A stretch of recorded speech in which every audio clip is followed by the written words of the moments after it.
the third Thursday of each month at 5 p.m., which is why we're here. All meetings are conducted at PRHA's main office, 3116 South Street, Port Virginia, unless otherwise noted. And of course, last time we met at Hamilton, which I thought, and I appreciate y'all's flexibility in going out there to Hamilton. All members of the public are welcome to attend. I have Mr. Joe from Mercy Drops. He'll be talking here after we get started. But the first part of this meeting, we have to backtrack for annually to re-elect or elect our chairs and vice chairs. And I have to excuse myself and turn it over to the executive director. So, Mr. Executive Director, I guess you want to take roll and then take control of the meeting. Commissioner Cobbs, Commissioner Pickett. Here. Commissioner Prince. Here. Commissioner Wick. Here. Commissioner Wright. Here. Chair LaLondon. Here. Okay. With that, I'm going to, the first order of business for the annual meeting would be election of a chair, which will run from this date to the end of July of next year. So the floor is now open for nomination for election of chair for the Portsmouth Redevelopment Housing Authority. I nominate Bruce. Thank you, ma'am. Second this. Thank you, sir. If there's no other nomination, then it's closed. And Dave's yours. That was quick. That's it. Thank you. Right. And did you want to do the vice chair? I can do that. Yes, sir. Thank you. Don't we have to vote on? Yeah, I'm sorry. Okay, so No, you don't have to record a vote? we can record the vote. If we could, that'd be Yeah. good. Thank you, sir. We have one nomination for chair.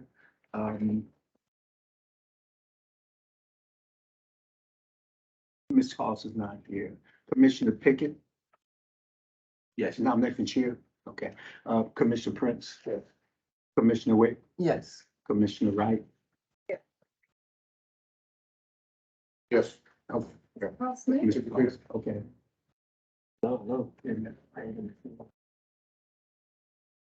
The floor is now open for nomination for vice chair. I'd like to nominate Renee Wicks for chairman, for vice chairman. I'll second that nomination. Any other nominations? If not, it's closed. I just need to do a vote.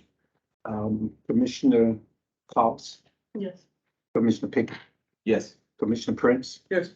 Commissioner Wick, Yes. Commissioner Wright. Commissioner London. Yes, thank you. Thank you. Whatever you want to call me, you know? Okay. All right. We have one With that, other. He called. He called. Yes, yes. Okay, with that, we're adjourned. right. All right, sir, we're adjourned. Okay, thank you very much. And thank you very much for the confidence. I sincerely appreciate it. If there's such a thing, and I'll have some remarks later, but I do want to continue to push for senior housing. That's going to be the big thing that I'd like us to do. And then secondarily, anything we need to do to improve our relationship with our city council, we'll work hard. We'll all work hard on that, and I appreciate that. Right, so now we're into our regular meeting. So if you could call the roll for that, Mr. Bland. Commissioner Cost. Here. Commissioner Pickett, Here. Commissioner Prince. Here. Vice Chair Wick, Here. Commissioner Wright, and Chair London. Yes, thank you. You have in front of you the minutes for the last meeting we had, which was the 18th of August. I think you've got those in your package. I think they were sent to you about a week ago or a couple days ago. So I'll just, if I could, take a motion to approve the minutes. Motion to accept. One second. Thank you very much. Thank you. Okay, I need to call roll. Yes, sir. Commissioner Cost, Yes. Commissioner Prince, Yes. Commissioner Pickett, Yes. Commissioner Wick, Yes. Commissioner Wright, Yes. Chair London. Thank you. Yes, thank you very much. I had the honor, Joe, I don't know if you know Joe, and I always butcher your last name, Frizolowski. Hey, Okay. good. That's right. Not bad.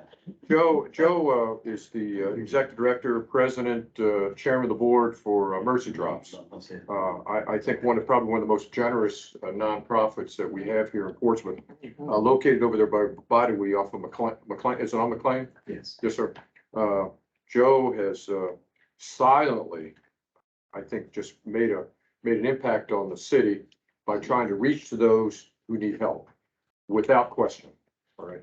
He has a church, I guess, a church that y'all use for warehousing donations that you get in, and his doors are always open. He has a house next to it that he houses three people, right, who are in trouble, and provides housing for them for up to a year. Is that right? 2 years. And again, tries to make sure he stabilizes their life. Again, quietly, and one of the reasons why I want to bring him here is that at Swanson Homes, he takes meals out there. He's had groups in. He had some groups in during the summer, some youth from churches from Oregon, Wisconsin, Ohio, and Washington. And he had them out there at Swanson Homes to knock on the doors just to ask how they're doing. Right? Didn't ask anything of them other than just say, "How are you doing? You know, would you like a prayer? Is there something we can take back to Mercy Drops of Health?"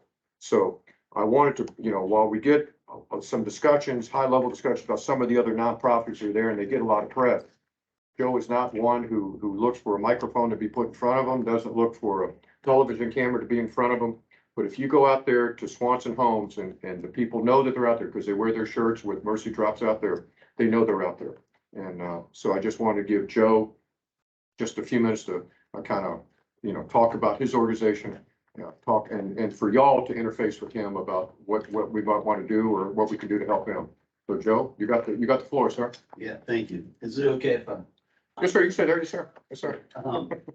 So first and foremost, I want to apologize. The simple fact that I haven't been to this meeting ever. I remember coming into, I don't know which room, it might have been in this room. It was a scary moment because I didn't know what I was doing in the beginning. I probably still don't know what I was doing. I'm doing now, but thank God for Mr. Bland and a lot of other people. But basically, probably for the past 7 years, basically answered the call to come to the city of Portsmouth, move here, and just love on the forgotten. Because I know how it feels to be forgotten. Made a lot of stupid decisions in my life. And basically, we just started working the streets, working the ground, just boots on the ground. And then we got an opportunity to go into Lincoln Park. First opportunity we got to go in there. We started working in there. Challenging, but we were able to help a lot of people. Basically, what we do is we go in and we help find the forgotten, help them build foundations so they can flourish in life. And basically, the individuals that we look to help in our community are those that are experiencing homelessness, veterans, under-resourced neighborhoods, but then also foster care. And so those are the types of individuals that we believe are forgotten in our community, the most forgotten. I mean, there's other people that are forgotten in that, but basically, as we've grown, we've understood that it's not just the neighborhood we're trying to change. It's not just this aspect of the community. It's the entire city of Portsmouth. That's what we're here to do. We're here to help in any way that we can. And we've seen it to this day. We have 15 different sites throughout the city of Portsmouth that we go and represent. Safety Town is one of them. Emily Green's one of them. Retirement Homes, Swanson Homes, Dale Homes, Lexington. Go to a Spanish community called El Amada. I just basically finding out where people's needs are. We don't assume what they are. When he said we go door to door, that's what we do every January, February, and March. We go door to door to every single person that lives in these neighborhoods, just ask them, hey, what do you need help with? Could we help out with anything? And so what we found out is a lot of it is they need help with groceries. They need help with possibly some home good supplies. So we partner with Walmart, get a lot of gifts and kinds, bring in a lot of stuff to give away, clothes, shoes. We're about doing a great event. It's our 6th year of doing it. Basically where we do something called a bowling event. I remember when I was in Lincoln Park for the first time, I asked the kid, has he ever been bowling? He asked me, what was that? And I was like, okay, we got to change that. And so I said, you ever heard of laser tag? And they're like, yeah, I don't even know what you're talking about. So just being able to do that last year was one of the 20 and 21 was one of the toughest years to do it. But I remember Father. He walked up and he said, He said, thank you, because this is the first time I've ever been able to take my son, who's 5 years old, somewhere, and I can let him run around. And I know he's not gonna get killed. Hmm. And I was just like, okay. I was like, then we're gonna keep doing this. Cause that's all, I mean, you know, I'm gonna continue to fight for that. Because I know how it feels to be forgotten and just to see a father just not even go know to his son. I mean, I have a 6-year-old. And I'm like, I couldn't imagine that. And so just learning, you know, learning through ignorance of myself and just but learning and seeing what we can do is you come into where we're at and there's all types of people. We help people. I mean, there was somebody last week that walked up to our campus and said, I need mercy. I don't know where to get it, but I saw it on the doors and I need mercy. He came in and we're just like, okay.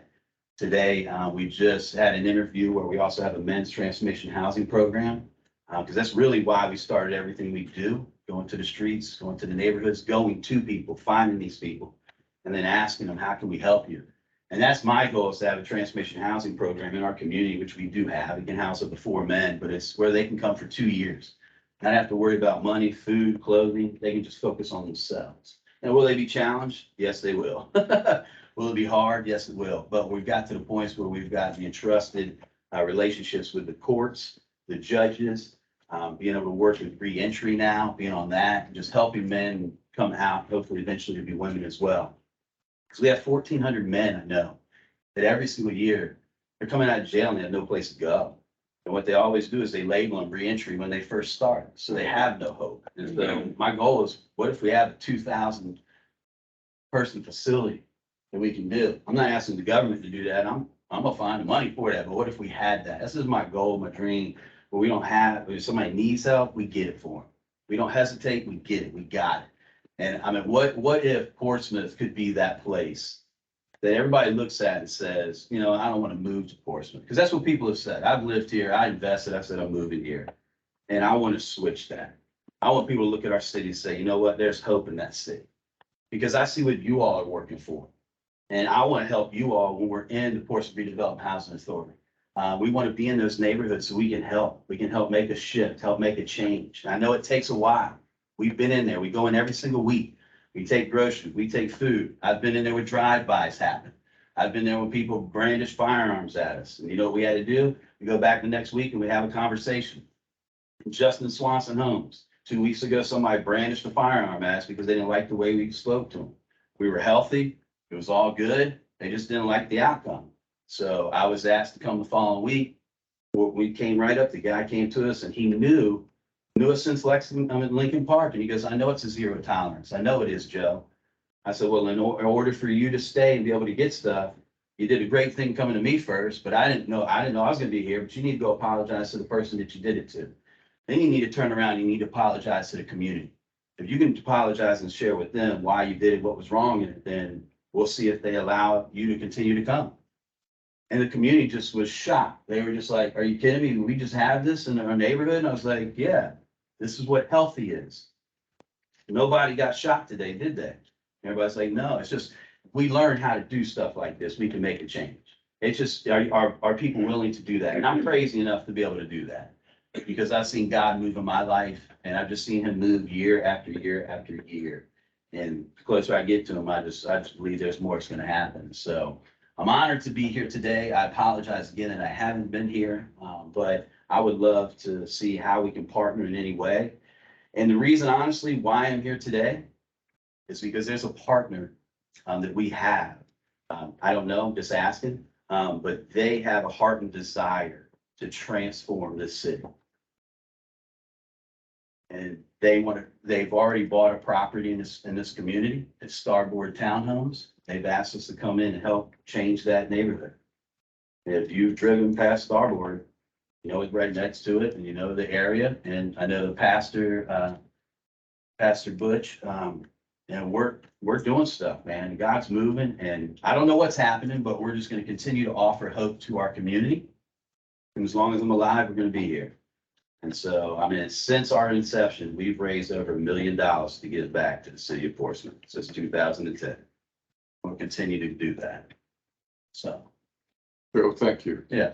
Thank you for passion and the inspiration you are for us. And thank you very much on behalf of the authority, what you do for us. Thank you. We've got a great team here. Yeah. But, you know, it's only as good as the other folks that help us with us. The numbers go, we have almost 3,000 families that we directly support, which equates to about 12,000 people here in the city of Portsmouth. And what you do for us is unbelievable. So thank you. I appreciate that. Any other questions, comments from the team here? Justin, thank you. Much appreciated. I mean, our hope is to be in every neighborhood of Portsmouth redevelopment housing. That's what it is, to be there to support, to be on the ground, to be the boost if there's things we can do. For example, we got mentoring taking place, London Oaks. Got mentoring is taking place from good the homies, big homies, Eugene, Swanson Homes, and in Dales. In the neighborhood we're about to launch, there's another organization that wants to do mentorship in there. So we're working with YMCA. We're working with all three of them. I mean, it's just a partnership. We're coming in saying that the only way we can change the city is if all of us work together. If you want to work by yourself, it's probably not going to work in the city. And that's what we're pushing, because the only way we can change the city is if we all work together. That's what we want to do. So thank you all for Thanks, Joe. allowing me the opportunity. Thank you. Thank you. Contact information? Yes, I do. You got a phone on you. Help you there. Wife Stephanie. If you get a chance to go out to his facility there at McLean, doesn't look like much, but when you walk on the inside, you can just see all the goodness that he's delivering, and it's just. What is the absolutely- address on McLean? It's just put your Oh, camera over time. Don't take a picture, but it will come up.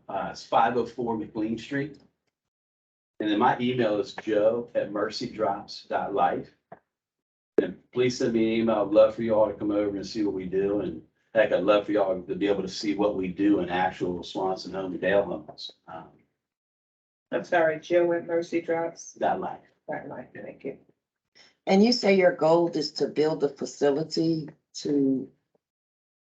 I mean, It used to be 500 people and apparently it's grown to 2,000. So I don't know what's happening, but that's my goal. Honestly, I would love a place where if any woman, male coming out of jail has a place to go. That any child that's coming out of foster care, where they can't find a place, whether they're fostering out at age 18, let's get that out. Or if they're a senior, because there's tons of seniors in our community, I know why you want to do that, are not getting cared for right now. They're left in a facility and they're left. I don't know, that's not life. And so what we want to do is be able to provide that for people with no red tape. I mean, I'll find investors, because when God gave me this dream, he didn't tell me to go to the government and get money from them. He said, I'm gonna provide it. And so there's enough people in this community that can love on this community. We find that there's plenty of spots. And so I'm gonna need some favor from God and from the city and all that to do what we're gonna do, but I believe it's coming. There's And an you're area- totally nonprofit? Thank you. Thanks, Joe. You can stay if you want to, but I'm gonna try and get people. My out wife's here. very demanding and I gotta make sure I honor that, so. Joe, love you a lot. Thank you. So I was lucky to be able to come, so thank you all. Have a great evening. My remarks, it's a good month, a lot of turbulence, a lot of confusing things happened to me, and Mr. Bland was in attendance with us that I don't quite understand. We had a meeting with the city manager, a couple weeks ago. We went in to talk about the 1954 agreement. As y'all know, we're trying to get the city to kind of bring us forward. Try and look at, in 54, there was no such thing as tax credits. A lot of support that the city can give us was not available back in 1954, but things are different now. Technology needs, trash service, and we had prepared a draft to discuss those things that we wanted to have, all right? Our two liaisons, Councilman Battle and Vice Mayor Barnes, I guess were invited to the meeting by the city manager, all right?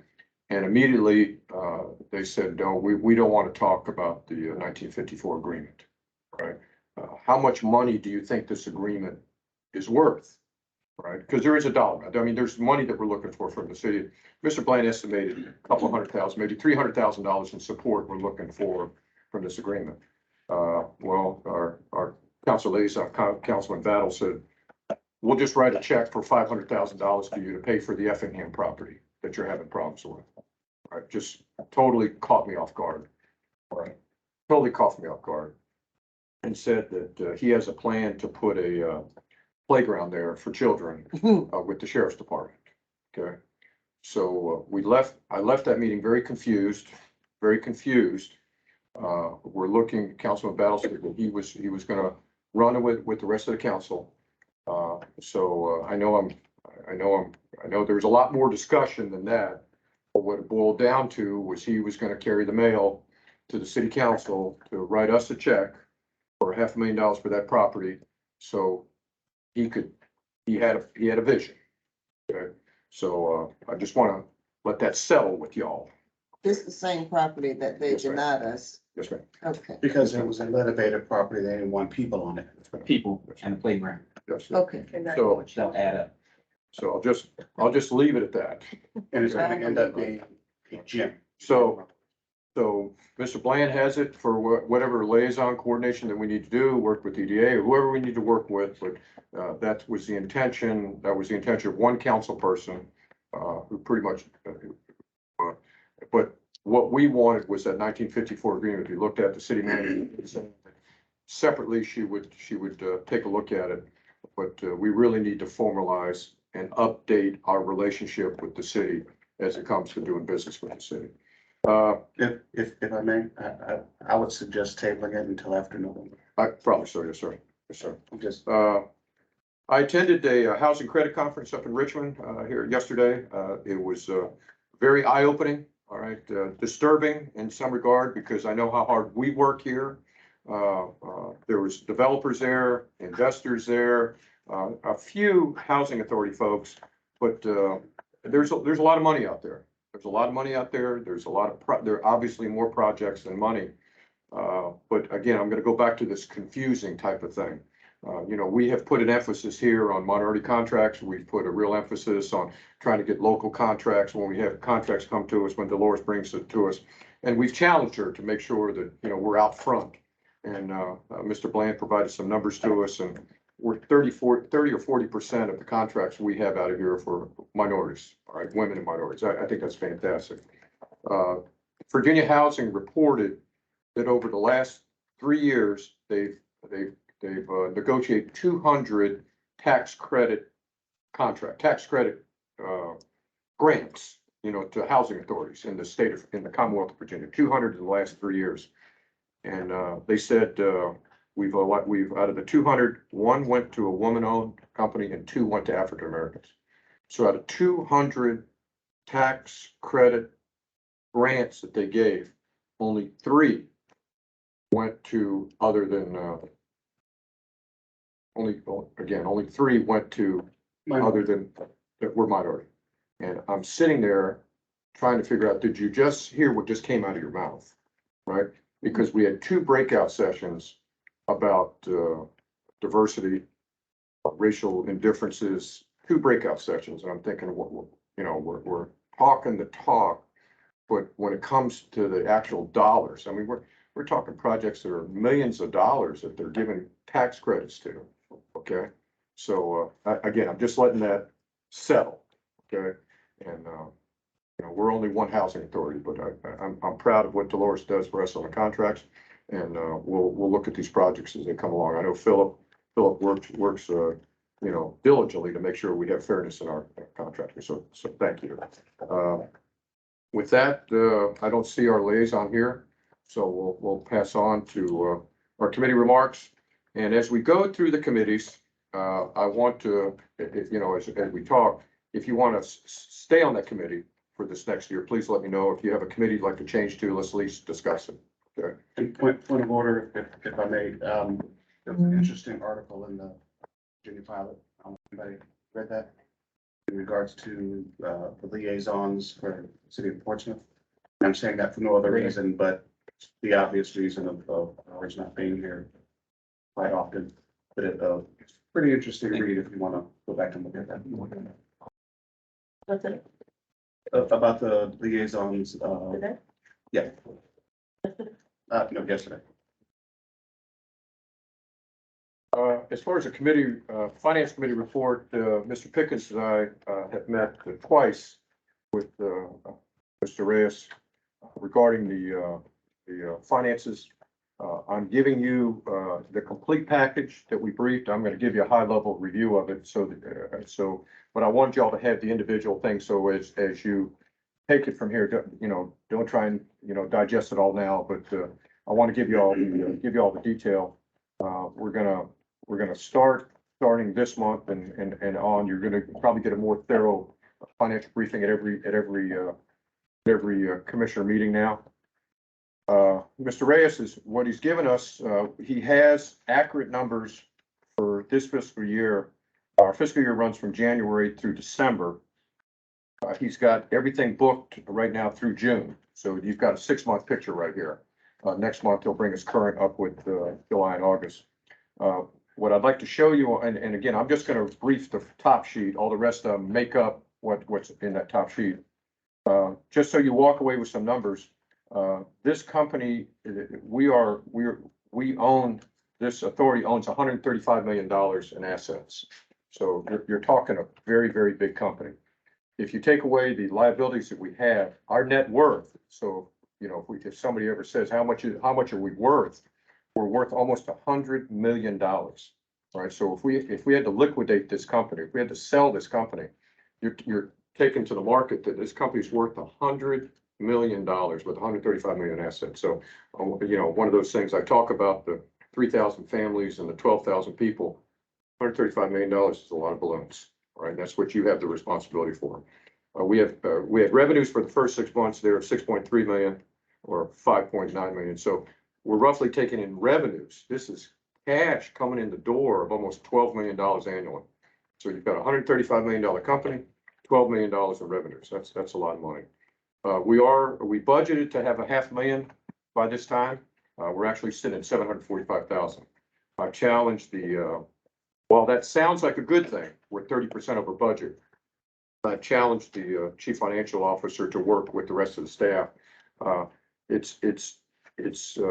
not saying that's not bad, but when you're 30% over on your revenues, just want to try and understand why we're up. Is it rents is driving it? Are we not doing some maintenance? Was there some numbers that we budgeted to come in that didn't come in that's given us a favorable posture? But from an overall view, we were projecting to have a profit. We have a profit, just a bit more than I thought we were going to be at. Okay. As far as cash in the bank, we have $11.5 million in cash in checking accounts or investment accounts. Right? I've asked Mr. Reyes in December to come back to us to talk to us about where that money is invested, so we can at least find out what banks it's in, how much money we're making on that money. So you're walking away with $100 million company, $12 million in revenue, $11.5 million in liquid cash, right? We have 4 properties that are showing a loss, all right?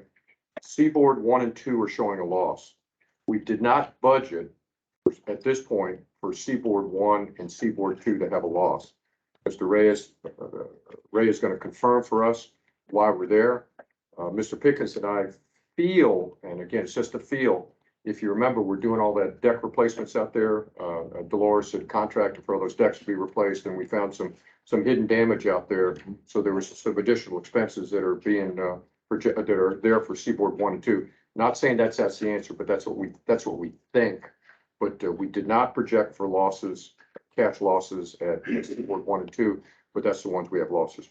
We have losses at Swanson and we have losses at Hope Village, but we did in fact budget to have losses, right? So what the management, what Mr. Bland had presented to us for the budget last year, he's meeting the numbers, they're exceeding the numbers. Thank you to the staff. Obviously, you're keeping your eye on the dollars, as well as taking care of the tenants that we have. You're also taking care of the money that we're responsible for. So from an accounting side, we always call it, are we a going concern? We are a going concern, all right? And financially, we're on solid ground.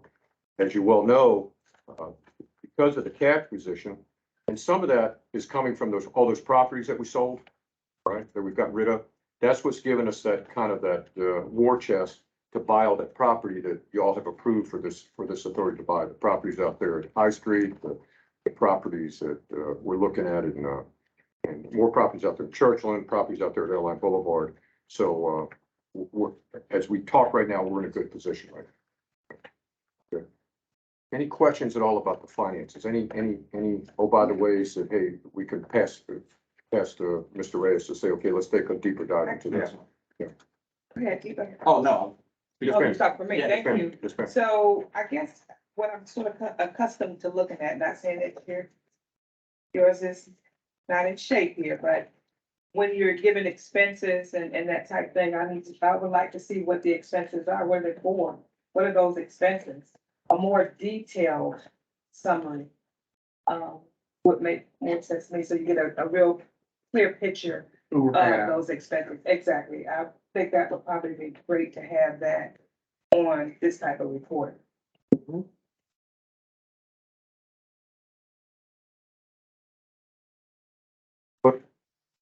Did you have something? Oh, no, no, Yes, sir. I was just acknowledging her. Okay. Cliff, you're still okay to stay on, finance? Yes. Okay, so, and I'd like to stay on finance too, so that'll be the two members on finance. Okay, development? That you, Sakita? Okay. Sakita, who's with you right now on development? Stephanie, okay.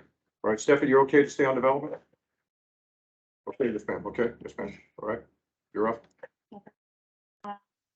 Just update for the Lincoln Senior Development. We are still looking for, with our, still working with our architect and developer, to design the structure. We expect to be 85% complete by the end of October. Then we will submit application for tax credits to Virginia Housing. And for the property at 3515 High Street, we are working with VIA Design to finalize rezoning application to be submitted to the city of Portsmouth this week by tomorrow. We will plan community meetings in September and October to discuss development for neighboring residents in Churchland, and then go to the planning commission in November. For our community development program, we completed the original 16-year home repair projects. We are still waiting confirmation of funding from the city of Portsmouth for another round of funding to start at least 7 more projects. Bill, did you have anything to add at all, as far as these items? What time are you meeting with the church and typically tonight? 7. At 7. I may go with you. Would you be okay with that? Okay, sir, all right. Human resources, Sean, that's you. No, we're pretty much wrapped up, except for, those packets go out. Yes, sir. Mhm. Sure. We're gonna vote on it, I guess, later. We're gonna vote on it. Yeah. Who's with you on human resources right now? Okay, Sakita, you're okay to stay on that one too? You like to come off, okay? Right, okay. Okay, so it's you, Sean, okay, all right. Is there anybody here that would like to be on human? I know we got another, put you on too? Okay, thank you very much. Thanks, Stephanie. Okay. Housing? Okay, okay. Here's an update. The Housing Choice Voucher Program is continuing to work with our mainstream and emergency housing voucher holders in their search for housing. Portsmouth Department of Social Services has provided us with additional referrals for families that may be eligible for the Family Unification Program, and will be contacting these families to determine eligibility. We are continuing to update household and income information for voucher issuance to the Swanson residents that have chosen to receive a tenant protection voucher for relocation. A briefing has been scheduled to issue tenant protection vouchers to Swanson residents that have completed the process of updating their household information. We are also continuing with the process to update and purge the wait list. The Housing Department is continuing to assist residents with their delinquent rental accounts through the Virginia Relief Program, RRP, Gov2Go, and payments are being received on the residents' behalf. That's our update. Thank you. Thank you. So was Val, you or your, any other? Nothing, good? Good? Okay, this is your first meeting, ma'am. This is your, you got the con, ma'am. Anything? Okay, We are having a briefing. It's actually going to be this Friday, okay. and we're really focused on, and they've been working really hard with Swanson Home Yes, ma'am. to move that process. Yes, ma'am. Yes, ma'am. Yeah, and, But I do have a question. How many residents are still left in Swanson? Do you know? 136. 136? that's And out they- of- yeah, that's out of but- two, that's out of 210? Yeah, I'll shoot that. 210. So are they just having issues just finding somewhere to go? Well, then, the So market. all 136 would have the back. No, you have some that are under other development. You have a lot of one bedroom Okay. that, you don't have a lot of one bedroom. So, Oh, okay. the ones that Yeah, are I know. other developments, like, Have y'all started court yet? Have y'all started taking people to court yet? Yeah. actually, I think we filed, I think at 65 or more, I think. Okay. How many? 65. 65. No, been five for like 2 years or something. Yeah, that from the conference, that's a low number in comparison to some of the other. Wow, ones. wow. So I have one more question. Can you explain the tenant protection voucher? Yeah, explain it to them. Well, because we are demolishing Swanson, tenants have the opportunity to choose to, receive a voucher. And basically, they, can transition, to voucher program with the tenant protection. Because Meaning that, if they don't find housing, they're kind of protected under, I'm just not. That's the purpose of the They'll voucher. have a voucher. They Oh, will so have that a is the voucher. The voucher is That's the protection. protection. That's the Understood, protection right there. understood. So what if they can't find housing? What is there, what happens? Well, we will eventually work with them to make sure, Commissioner Wright is saying is, what I'd say is that you get the vouchers, you gotta have the family, you gotta make the family whole. And that's the purpose of voucher, which means, our goal is, and we have no choice, is to make sure they find housing, whether they wind up in a unit that we have, or whether they wind up with that voucher going some other place. Okay. But we must make them whole. When the government, take action to demolish a property, then the government has the responsibility to make sure that the family is made whole, which means you're not making the family homeless. Okay, Yeah, so that's what they mean, but that tenant protection voucher is a way of making sure they are not homeless. And when is that deadline again? For Swanson? Well, we were hoping to, if the pandemic hadn't hit, the goal was to have Swanson vacant by now. But when that pandemic hit, it slowed everything down, not only Portsmouth, but on a national level. Yes. And with that, because you had the eviction moratorium took place, which means a lot of the private landlords are still trying to get families out who have not paid. So once private landlords are able to get those families out, then you'll probably see more of our families being able to move into those units in the private market. But right now, there's such a backlog of people who've been filed in court. And to be honest with you, that process probably not gonna soften up till sometime next year. Or some year or something. Yeah. Does it come with relocation money?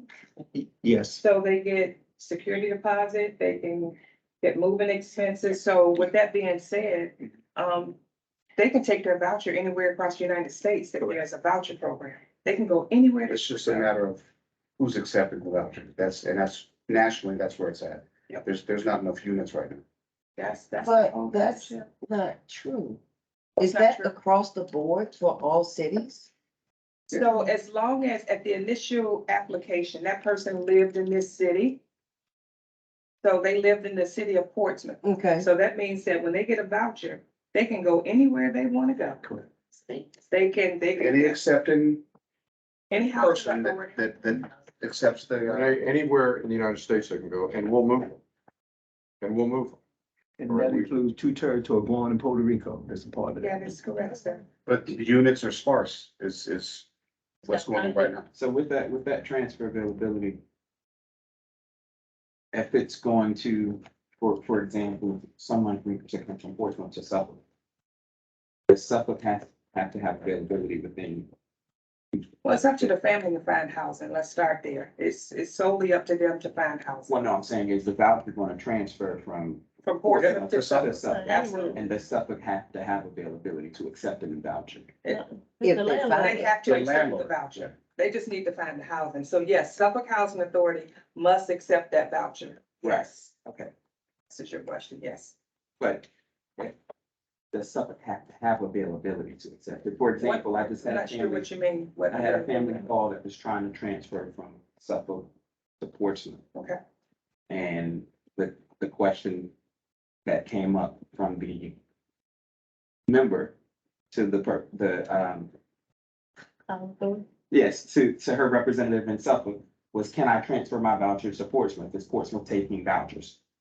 So with that question, I'm not understanding it. I don't know why. You have to have a they asked that question. landlord. I get that part, it's separate from the I'm landlord. not sure why they're asking that question, Exactly. but next time I'm here, I'll show you some red that show you that they can go where they want to Right. go. So it shouldn't be a question. Can I come to Virginia Beach? Right, Can so I it's do not a that? limitation on the It's city not. as to. It is okay. not. See, that's where the confusion was. They can go wherever they accept vouchers, they can That's where they go. can go. It just has to have Any a place that landlord there's a accept. voucher program, Can yes, Suffolk they really can go. port to Portsmouth? You know, how Portsmouth, Right, Portsmouth, that's- can Suffolk port, okay, okay, so yeah, anyway. So I'm really confused because I have actually my daughter. They're in Norfolk. And their time just ran out for finding housing and the worker says they can only, the voucher has to stay in Norfolk. So I'm gonna call her worker myself tomorrow Is it a regular voucher, like not tenant protection? because Young's Park is being torn down. Yeah. And she's telling them they have to stay in Norfolk. But aren't there two different types of vouchers? One that's a housing voucher per se, Tenant protection.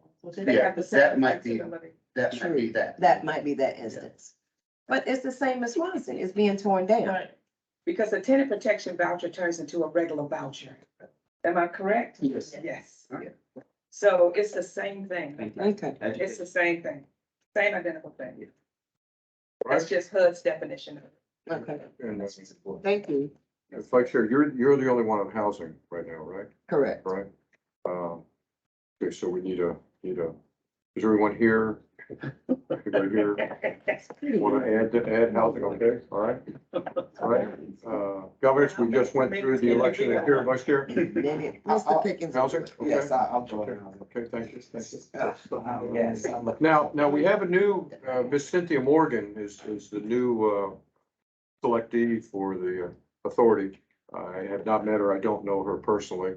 Mr. Blaine's gonna, she'll be here at the October meeting, but, let's allow her an opportunity to excel also with one of these committees.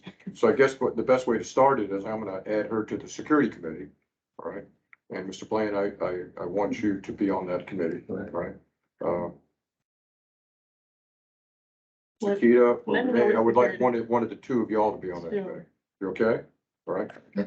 Right. Okay. I have no, other than keep us on top of what's going on, okay? I'm sorry, I had a moment. Yes, Just ma'am. gotta go back to the financials real quick. Yes, ma'am. So we were just looking at the properties and not the Section 8 program? Section 8 program is the Is it number, somewhere? it's the second, the third sheet in there. The good thing about Section 8 is always going to cash flow. But this is the one where he's got to do more work on. He did not have complete data there, but we are reporting that we do have a cash balance. We have a cash balance, but the details, he just didn't have enough details for us. Okay, all right? Okay.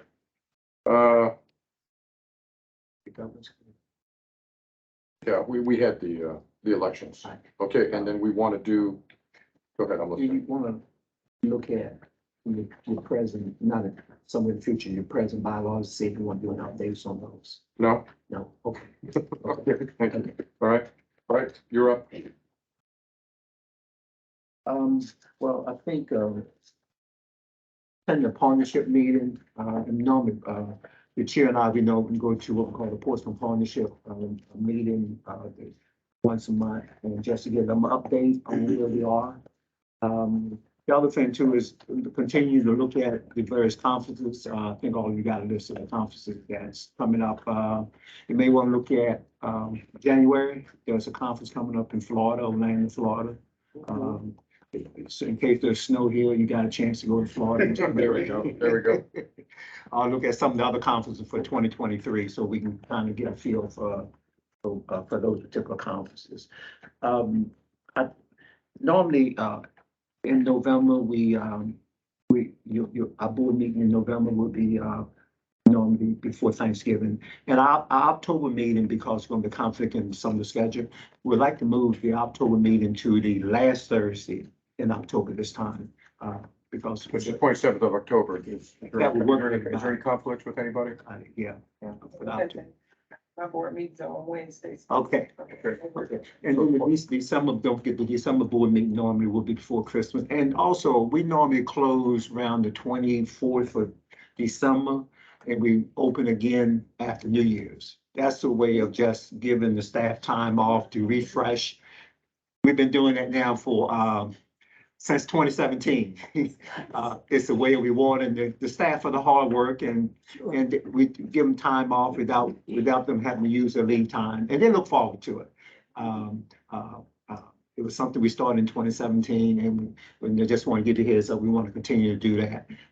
I see Commissioner Wright say what happened. So that's basically what all I have at this time. Okay. Right, so we're gonna allow 5 minutes for any public speaker. I see none. I don't see any on the sheet there on the resolution there. So I guess we're gonna go into closed session. So I need to read the find it.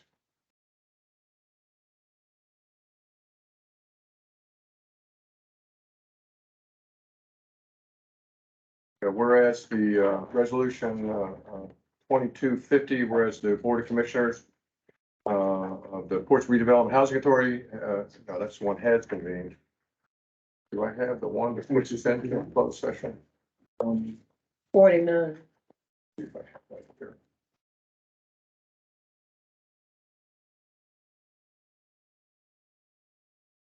I think I have it. Okay, thank you very much. We're at resolution 2249. Whereas the Freedom of Information Act provides that the Board of Commissioners can meet in a closed meeting for discussion of the acquisition and disposition of publicly held real property, where discussion in open meeting would adversely affect the bargaining position of negotiation strategy of the public body as set forth in section 2.2 of the code as amended. The matters for discussion are the disposition of acquisition of property located in Commercial District 2 and Commercial District 3. I've never had us do that, talk to it like that before. Okay. Now therefore be resolved that in compliance with the Virginia Freedom of Information Act and the above referenced section of the Virginia Code, the Board of Commissioners shall reconvene in a closed meeting on September 15th, 2022 for discussion of the disposition and acquisition of publicly held real property pursuant to code 2.2. All right. So I need a motion. Motion to close. Thank you. Commissioner Prince. Second. Thank you, Vice Chair, and Mr. Bland, get a vote here. Commissioner Cost? Yeah. Commissioner Pickett? Yes. Commissioner Prince? Yes. Commissioner Wright? Yes. Vice Chair Wick? Yes. Chair Lalonde? Yes, thank you very much. Yeah, we are in closed session.